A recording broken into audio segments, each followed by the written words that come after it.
Aloha, it's Dave Lawrence, and we're here. We're thrilled. We're at the Blue Note Hawaii, and what a burning show tonight. Roy Hargrove is here helping to break this place in and taking some time for us in between sets. Very generous of him. Thank you very much, Roy. Thank you very much.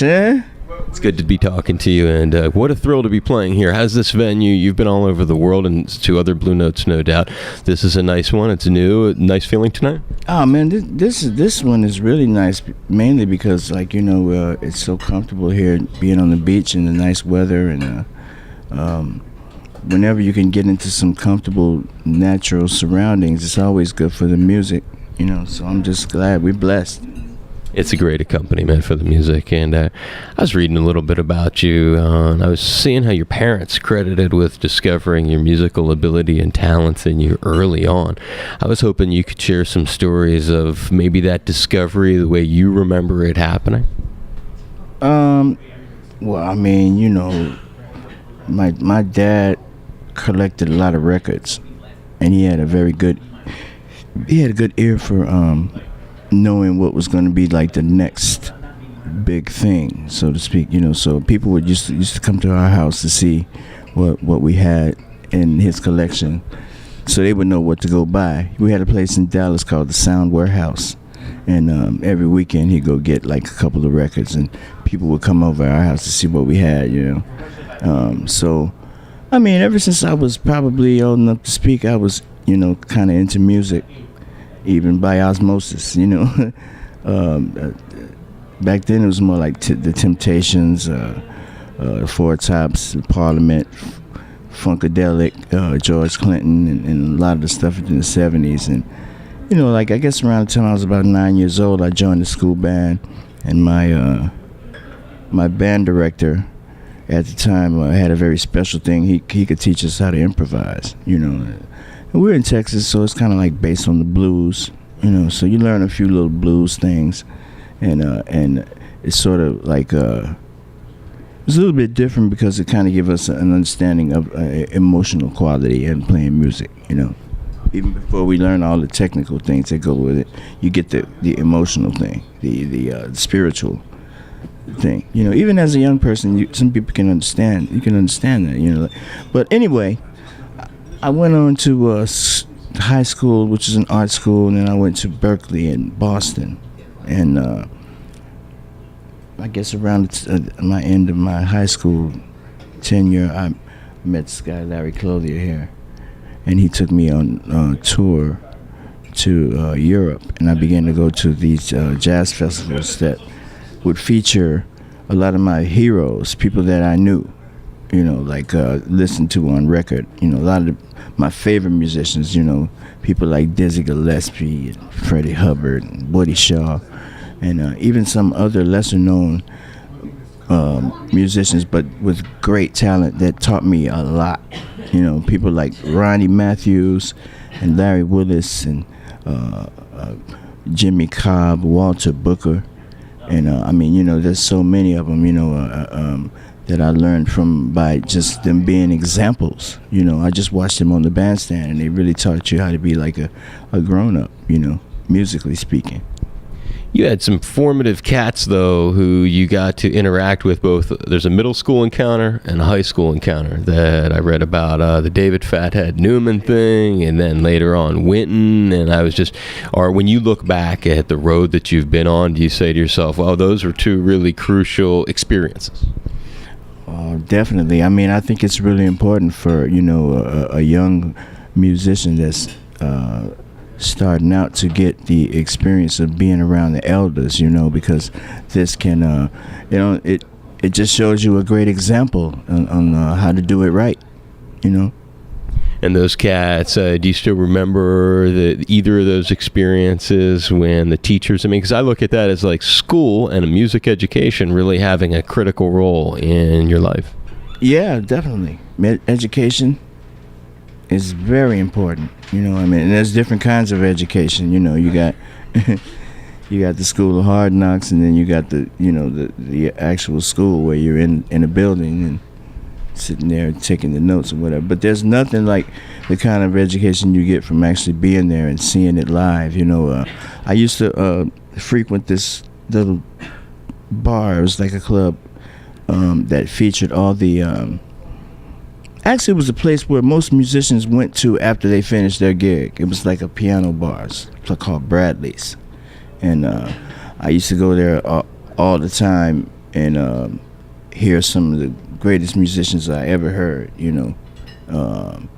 And just being there, just really gave me a savvy and an understanding of the fabric that goes in learning how to play. You pointed out the emotional thing earlier too, and learning about that, and just some of the nuance that comes along with this kind of music. When I think about like as you've developed as a cat through the years, and you kind of like extrapolate from that on your own. Extrapolate? Yeah. Did you say extrapolate? What's that mean? Extrapolate. It's like to take from and then develop on past that. It's like a development word, to take one thought and then from that we derive another thought, sort of thing. And so when I think about like this evolution in your life and the places that it's gotten to take you, I know Dizzy was another one that I read was early on, and that high school experience helped get you there. Dizzy's great, man. He was the greatest. He was always so. He would always help the young guys. He was just so giving and had such a great personality and a wonderful sense of humor, and he really knew how to make you relax in situations where you might be nervous. Which is an important part, and part of that, you talked about education. You spent just a year at Berkeley. I actually went to Emerson, so I was just around the block from there. So I was thinking, yeah, I was at Emerson and from 90 to 95, and I was thinking like 1 year at Berkeley. I had a lot of friends, and they graduated from there, some of those cats. I'm thinking, why just 1 year? Did you get there and you thought, well, I don't really need to keep doing this? That's a longer story than I care to tell you, but anyway, I was there after about a year and a half. Long story short, February came around and it was really cold out there.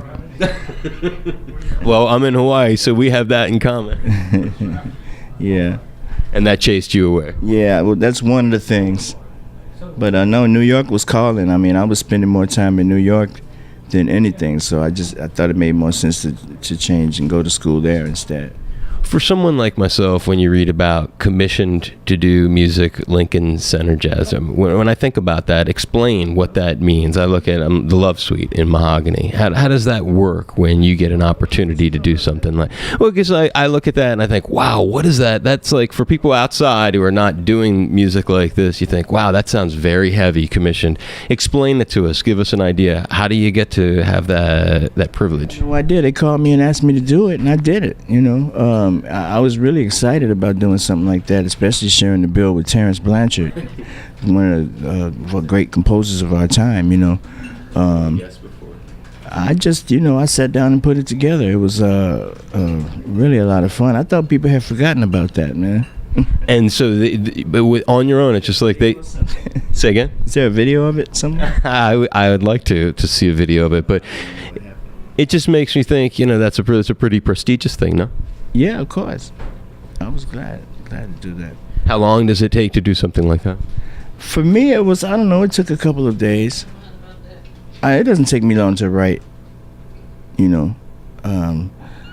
If I can get some paper somewhere, I can write pretty fast,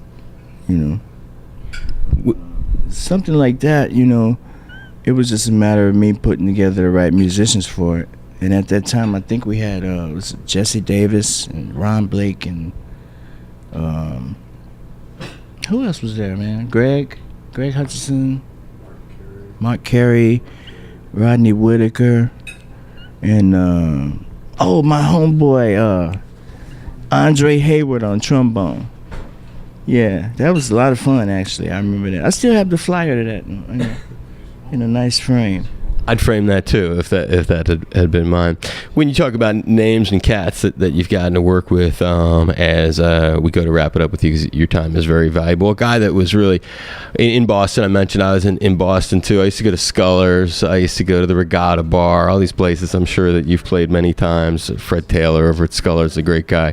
I think of Chucho Valdez, and I remember how privileged I was to get to see him in the Regatta Bar. How excited I was, and I think like, wow, it's a whole different culture. Whole whole different vibe. Everything's changing now too with Cuba, so it's a real revolution there. What led to that? And talk a little bit about like what got you interested and any stories you got of working with the legendary Irakere master Chucho Valdez. Man, we went to Cuba the first time was in 1995, and by invitation of Chucho, he brought us down there and really rolled out the red carpet for us. Man, it was really it was a very special time, you know. And I heard some incredible musicians there. Not only just musicians, I mean, I just got to see some really great art, you know, in all different areas, you know. These people that I got a chance to meet were multifaceted in their expressions, you know. I met this one guy. He was a trumpet player, and he also played harp and violin or something like that. And then there was another guy who was a visual artist, and he could dance. And I mean, there was just all kinds of things going on up there. I mean, on a very on a level of virtuoso, you know. A lot of these musicians were incredible that I heard there. Anyway, Chucho invited us there for the jazz festival, and at that time I think it was just my group and Steve Coleman were the only two American groups at that particular festival. And we went there, and man, it was just astounding. Really blew me away. So then we made this recording. First we went to a place called Casa de la Musica in Havana, and then we went to Italy, the Teatro Mancinelli, and made the recording with a group that featured like the front line of myself, Gary Bartz, Frank Lacy, and David Sanchez. And the rhythm section was kind of a mixture of guys from Cuba and from New York. Chucho was there, of course, and the great Changuito, Miguel Angá Diaz, Horacio Negro Hernandez, and John Hicks was also there, and Idris Muhammad. So it was quite a band. And Russell Malone was also there. Yeah. You got good memory. Yeah. Well, yeah, we set up in the theater and recorded basically kind of the live thing for the whole time we were there. Some of it was taken from some of the live shows, and some of it was just like, you know. Oh, Johnny Griffin. Was Johnny Griffin on that? No, I'm getting it mixed up now. Same theater, different sign, different thing. Yeah. Okay. Well, anyway, that's how that went down, and people were coming from all over the world to see this band when I went on the road with it. I mean, it really attracted a very broad audience, you know. Especially with all those drummers in there, you know, like Changuito, he's like a master, you know. Everybody studied with him. And then this guy Angá, we lost him a little while back, but Angá was just like an octopus. He had like 5 congas, you know. And Chucho, you know what that is. That's like the president, you know. So yeah, I mean, that was a lot of fun, man. We went on the road. People were coming from everywhere. Yeah, it gave me a lot of education on like rhythm, you know, and how to understand how to play over different types of rhythm, you know, especially being in Havana, hanging out with those drummers, you know. They showed me all the different components that go into the you know, the guanguancó and the son and you know, the different clave, the ingredients. Yeah. So that really helped me a lot as far as learning how to play rhythm. Well, I anticipate a lot more coming out of there now that things are rapidly changing politically with Cuba. It should be allowing a lot more interaction. But that was a great project, and I really do appreciate you shedding a little light on that and just some of the other things you've been up to. This is a great treat for Honolulu. And all the 12, 13 years I've been here, we have not had a jazz club. We haven't had a place that can have this kind of regular.